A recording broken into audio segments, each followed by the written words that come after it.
सत साहेब जी, मेरे सभी भाइयों बहनों बेटा बेटी माता पिता को भक्तमती की सत साहेब। तो आज हम सुनेंगे संत रामपाल जी महाराज के सत्संग में गुरु जी हमें बताते हैं कि नौ मन सूत उलझिया ऋषि रहे जखमार, कबीर परमात्मा ने ऐसा सुलझाया उलझन दूजी बार। तो सुनते हैं सभी भाई बहन बेटा बेटी माता पिता मिलजुल करके सत्संग संत रामपाल जी महाराज की सत साहेब जी। उसको हृदय में जचाना, इसने जुल्म कर दिया हमारे साथ। एक 4 ईंट लगा रखी और कुत्ते मुत्ते वो भी भगवान है और वो सारे भगवान है। झंडी भी भगवान और तुलसी भी भगवान, कबीर भगवान नहीं। अरे फूटे बाग हमारे ऐसे गुरु मिले हमें। तो अब आपको सतगुरु मिल गए हैं और सबके ज्ञान की आज धोती सी धोकर धरती इनकी पालिस्तान की सच्चा ज्ञान आपके हृदय में जचा दिया और जच जाएगा। नौ मन सूत उलझिया ऋषि रहे जख मारे, सतगुरु ऐसा सुलझा दे भाई उलझे न दूजी बारे। परमात्मा खेल तो सारा आप ही कर रहे हैं। स्वयं ही वो सतगुरु है, स्वयं ही वो परमात्मा है।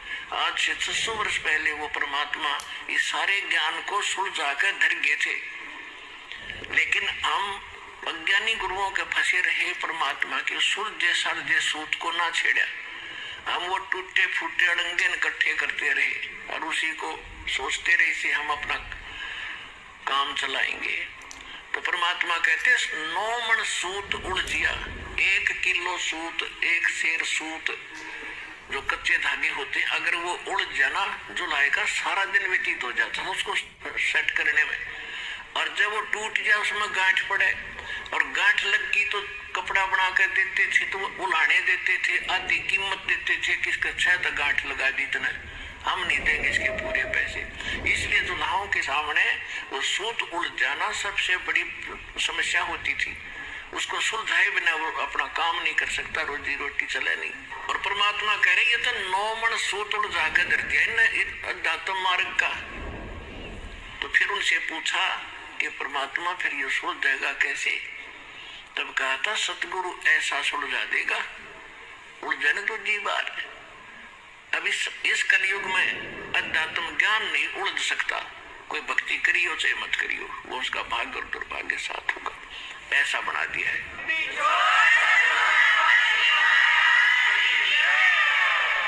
अब इस आत्मा को परमात्मा की तरफ जब से उससे विमुख हुई है, जब से इसका परमात्मा से वियोग हुआ है, उसी दिन से इसने भगवान की आवश्यकता महसूस हो रही है।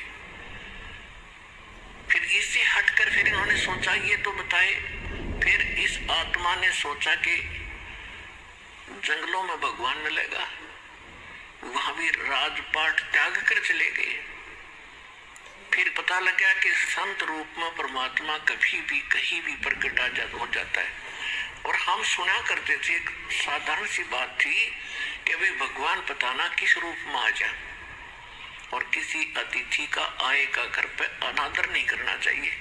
किसी साधु संत के साथ हमने झगड़ा और वाद विवाद बदतमीजी नहीं करनी चाहिए। ना जाने परमात्मा किस रूप में आ जा। फिर वो निराकार कैसे था, मरी पर पत्थर पड़ गए थे, इन इतना ज्ञान ठोक दिया था। परमात्मा की के बारे में कह भी हमें ज्ञान नहीं था। तो इस तरफ में ये आत्मा परमात्मा के पाने के लिए, उससे वो सुख प्राप्त करने के लिए जो भगवान दिया करता है, जो उसके गुणों में हम सुनते और सुनाते रहे, वो नहीं मिलने के कारण हमने सभी पूजाएं भी की, उससे सुख ना मिला। फिर अन्य पूजाएं की, उनसे भी सुख नहीं मिला। हम फिर गुरुओं के पास गए, वहां से भी सुख नहीं मिला। तो हम नास्तिक हो गए कि भगवान है ही नहीं। लुट्टो खसुट्टो पाप करो, किसी तरह पैसा मिलो, कोठी बनाओ और बढ़िया शान शौकत बनाओ। या भूल और कर लिया हमने, कर्म बिगाड़ दिए।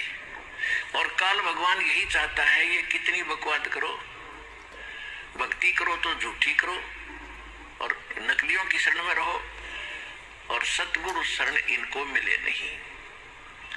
600 वर्ष पहले भगवान आए रहे सारे संसार को न जहाज में बैठा के ले जाते, एक बार में ही बार दूसरी बार की तो बात खत्म, और हम फिर इतने वंचित रख दिए नकली गुरुओं ने। तो परमात्मा ने आज ये दया करी, आपको शिक्षित किया। पुण्यात्माओं, यह शिक्षा इस मानव की सबसे बड़ी दुश्मन है। इसने अहंकारी, अभिमानी, चोर और बेईमान बना दिया हमारे को, हमारी सारा नैतिकता खत्म कर दी। आप पीछे 3 युग देख लो और 1950-60 से पहले, 50 से पहले के अपना भारत देख लो, कितने शिक्षित थे, कितनी नेक नीति थी, कितने सद्विचार थे। और आज कैसी आग लग रही है, यह माया माया दिखाई देती है। और ये माया से जीव की सबसे बड़ी शत्रु है। कुछ दिनों में आपके कति समझ में आ जाएगी। अब जब हमारे साथ परमात्मा हो जाएगा तब माया आपके चरणों में रहेगी। माया दासी संत की उभे दे आशीष, विलसी और लातों छड़ी, सुमर सुमर जगदीश। कहते ये माया भगत की दासी हो जाएगी, चरणों में पड़ी रहेगी और राम नाम रटते रहो और इसके निशान छड़ो, यानी खूब प्रयोग करियो, आपके आगे पड़ी रहेगी और किसी तरह खर्चियो और खाइयो, लेकिन दुरुपयोग नहीं चलेगा। दान करें, आवश्यकता अनुसार प्रयोग करे, बाकी दान करे भगवान के चरणों में ला दे। और किया हुआ दान कभी व्यर्थ नहीं जाता, एक बहुत बड़ा मजबूत जहाज बनता है दान का।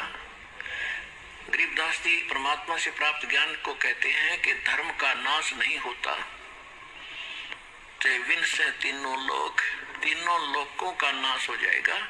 आपके द्वारा किए गए इस विधिवत पुण्य, शास्त्र अनुकूल, सुपात्र को दिए हुए दान, धर्म और पुण्य किए हुए, ये कभी विनाश में नहीं आते, आपके लिए जहाज बढ़ जाएगा। कहते हैं परमात्मा से पूछा किसी ने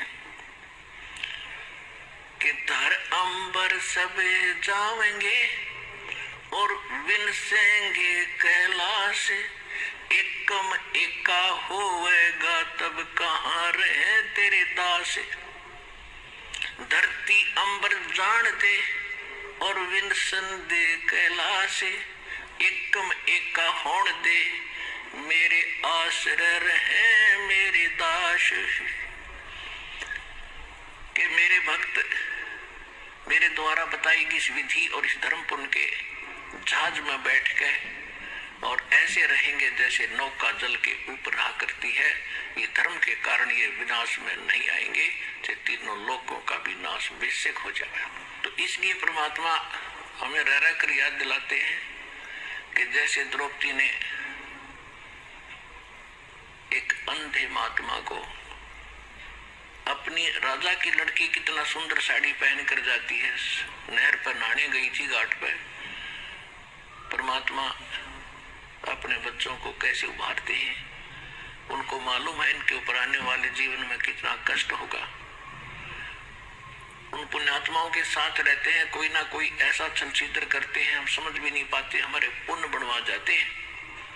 वह एक अंधे महात्मा का रूप बनाकर दरिया में खड़े हो गए और एक तन पे एक लंगोट था, बाकी कपड़ा था नहीं।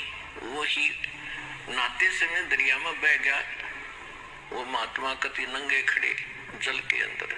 उधर से लड़कियों की आवाज आई स्नान करने के लिए। द्रौपदी अपने पिता के घर पर कुंवारी थी, स्नान करने के लिए सहेलियों के साथ जा रही थी। शोर हो रहा था। महात्मा ने सोचा, अंधा था, उसने सोचा कि मैं गलत स्थान पर आ गया, यहाँ कोई जनाना घाट है, लेडीज घाट है और बहुत बुरी बनी भाई। अब बाहर निकल नहीं सकता, कोई कॉपिन और नहीं, कोई कपड़ा लंगोट नहीं। उधर से द्रौपदी ने देखा कि महात्मा स्नान कर रहे हैं, जो उनके नहाने वाले स्थान से, घाट से जिधर पानी बह रहा था डाउन स्ट्रीम में 100-150 फुट की दूरी पर संत स्नान कर रहे थे।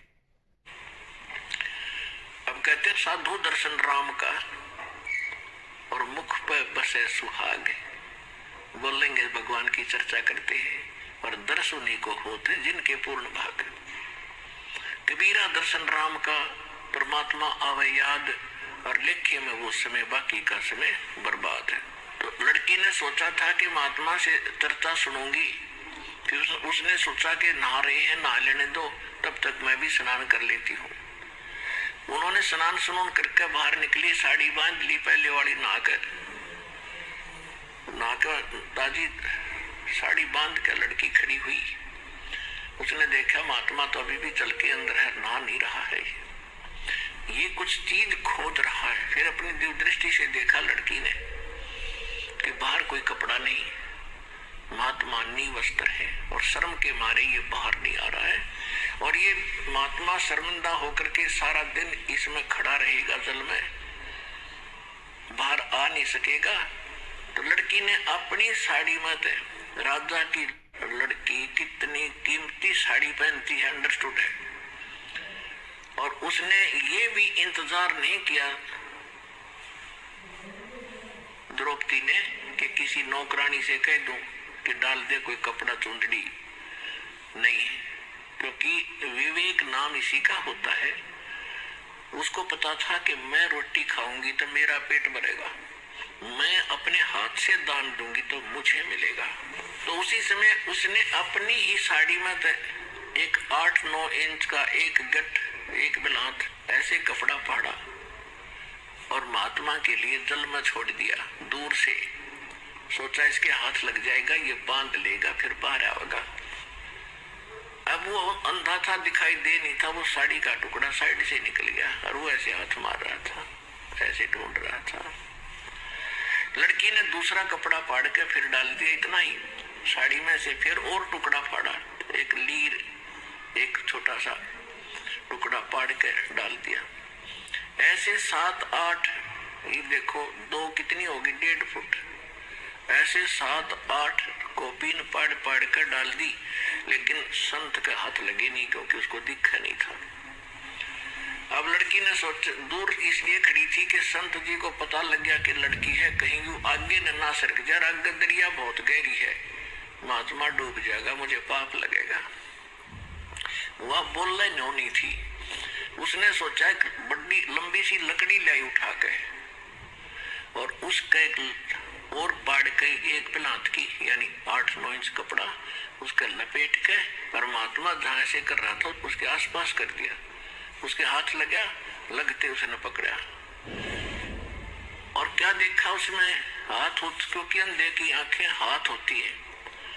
उसने देखा ये वैसे बहकर आया हुआ कपड़ा नहीं है, ये किसी बेटी ने रहम किया है, अपनी विशेष साड़ी पाड़ के मुझे दिया। तब कहते हैं साधु ने आशीष दिया, आशीर्वाद दिया कि बेटी आज तूने मेरा पर्दा रखा है, मेरी इज्जत रखी है, भगवान तेरा पर्दा रखे, तेरी इज्जत रखे, तेने गढ़ाए दे।